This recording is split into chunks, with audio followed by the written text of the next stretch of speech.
여러분 안녕하세요. 일라스TV의 이승희 원장입니다. 오늘은 스킨바이브 시술법에 대해서 이야기를 좀 해보려고 하는데요. 특히 안면노화 치료 방법 중에 스킨바이브가 왜 환자 만족도가 높은지, 그리고 실제 시술 현장에서 어떤 방식으로 진행되는지 과학적으로 알려드리겠습니다. 영상 끝까지 시청해주세요.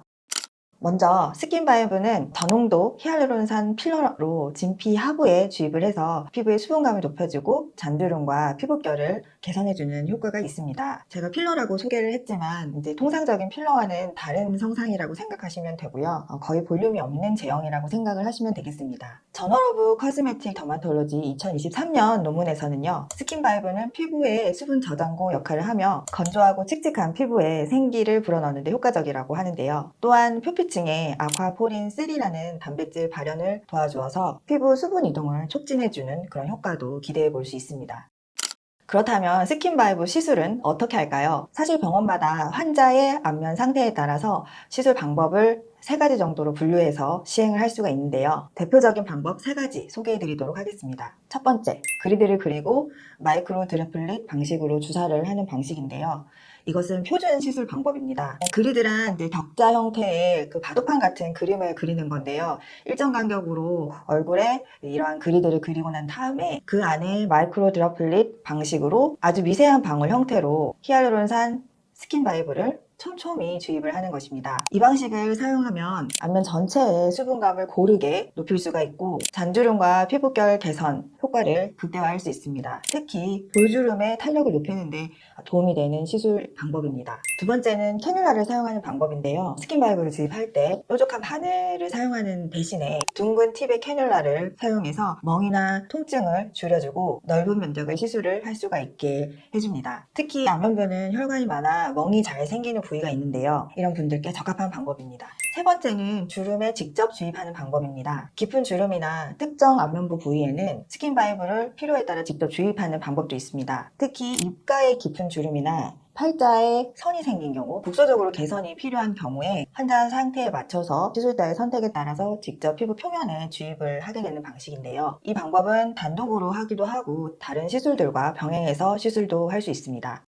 셀 바이올로지라는 논문에서 언급했듯이 히알루론산은 표피의 아쿠아포린3의 발현을 높여주어서 피부의 수분 이동을 촉진하고 세포 내 기질을 강화해줍니다. WHO 자료에 의하면 안면 노화의 중요한 원인 중에 하나는 수분 감소와 세포의 기질의 탄력 저하라고 하는데요. 스킨바이브는 이런 부분을 보완해주기 때문에 안색 개선과 잔주름 개선, 특히 만족도가 높은 시술 중에 하나입니다. 더마톨로지 서저리라는 학술지에서도 스킨바이브가 진피층의 콜라겐이나 엘라스틴과 같은 탄력 단백질을 증가시켜서 피부의 탄력도를 증가시키긴 하지만 그게 100% 되지는 않는다고 얘기를 하지만요. 수분 증가와 피부결 개선에는 충분한 효과가 있다라는 결과를 발표하였습니다. 이런 스킨바이브 말로만 하면 뭘 해요? 시술 전후 사진 한번 보여드리도록 하겠습니다. 확연히 피부 질과 깊은 주름들이 개선되는 것을 눈으로 확인할 수가 있고요. 스킨바이브는 피부의 노화 상태에 따라서 최소 1cc에서 최대 4cc까지도 1회 시술에 사용을 할 수가 있습니다. 또 많은 양을 한 번에 시술하지 않더라도 반복 시술을 통해서 손상된 피부의 노화를 빠르게 복원시킬 수 있는 아주 효율적인 방법입니다.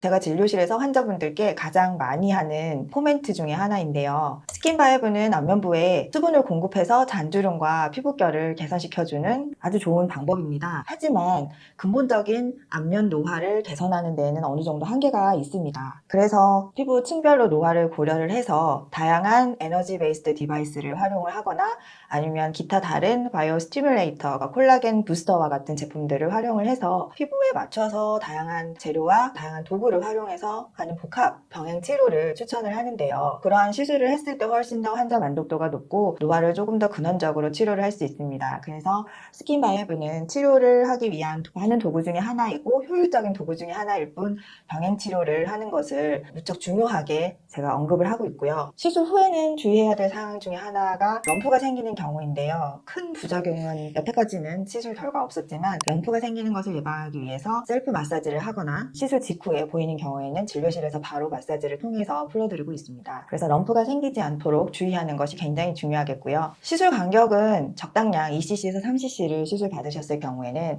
1년에 2번 정도가 적당하다고 보고 이마저도 환자의 피부 상태에 따라서 노화의 진행 상태에 따라서 좀 달라질 수 있다는 점 참조해 주십시오. 오늘 영상 정리하면 스킨바이브는 안면 피부의 수분도를 높여주고 아쿠아포린 3라는 단백질 발현을 높여줘서 피부결과 잔주름을 개선하는 데 도움이 되는 그런 시술입니다. 시술하는 방법은 그리드 패턴, 그리고 마이크로적 립 방식, 캐뉼라 사용, 주름을 직접 타겟팅해서 주입하는 방법, 이러한 방법들이 있고요. 시술 후 가벼운 마사지로 혹시 모를 뭉침 예방을 하는 것도 굉장히 중요하고요. 그리고 시술은 1년에 2회 정도 시술 받는 것이 적당합니다. 또한 스킨바이브는 여러 가지 안면 노화를 치료하는 방법 중에 효과적인 방법이긴 하지만 다른 방법과 병행해서 치료하는 것이 치료 만족도를 높이는 아주 중요한 포인트가 될 수가 있습니다. 관련 논문 링크는 영상 하단에 설명란에 남겨둘 테니 참고해주세요. 오늘 영상이 도움이 되셨다면 구독과 좋아요 부탁드립니다. 피부과 정보를 정확하고 진실되게 전달해 드리도록 계속 노력하겠습니다. 지켜봐 주세요.